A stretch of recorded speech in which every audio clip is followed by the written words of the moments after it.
हाय everyone, pathfinders thermal physics MCQ number 25 discuss करेंगे।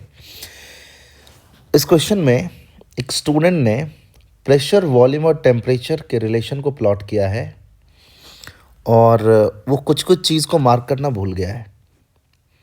Process दिया हुआ है और हमें पता करना है कि ये ए क्या है, ये बी क्या है, ये एक्स वाई जेड क्या है। तो वी ए है, यहाँ पी ए है। देखो ये एक चीज़ देखो, अगर थोड़ा सा आप देखें इस ऑप्शंस को तो पता चलेगा कहीं ना कहीं ए और बी में एक टेम्परेचर है, एक वॉल्यूम है कुछ। तो अगर मैं यहाँ टी मानूँ तो वी टी ग्राफ में जो स्ट्रेट लाइन होता है पासिंग थ्रू ओरिजिन वो आइसोकोरिक लाइन होता है।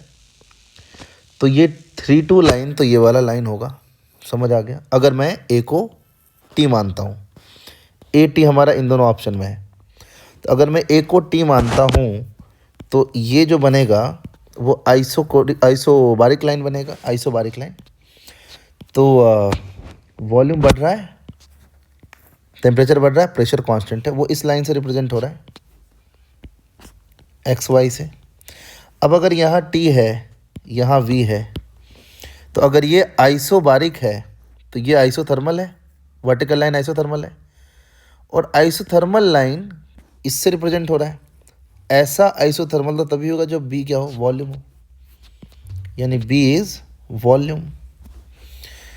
तो मुझे पता चल गया कि ये जो 3-2 है ना, ये इस वाले प्रोसेस के लिए, और ये 2-1 जो है वो इस वाले प्रोसेस के लिए। तो 1 ऐसे उल्टा ही चलो, 1-2-3 ले लो। ऐसा क्यों लगे कि मैंने ऑर्डर उल्टा कर दिया, 1-2-3 ले लो। 1 से 2 आइसोथर्मल, अगर यहाँ टी लेता हूँ तो आइसोथर्मल में वॉल्यूम इंक्रीज हो रहा है, तो यानी ये जेड से वाई तक आया होगा, यानी z is corresponding to 1 and y is corresponding to 2. तो obviously x is corresponding to 3। तो हमें पता चल गया, अगर मैं इस हिसाब से देखूं तो a हमारा हो गया t, b हमारा हो गया v, और x हमारा है 3, y हमारा है 2 और z हमारा है 1।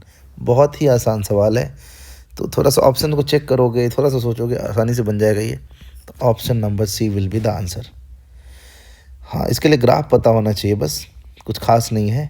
आपको सारे जनरल प्रोसेसेस के लिए, जैसे isothermal, isobaric, isochoric and even adiabatic के लिए आपको पीवी, वीटी और पीटी ग्राफ तो कम से कम पता ही होना चाहिए।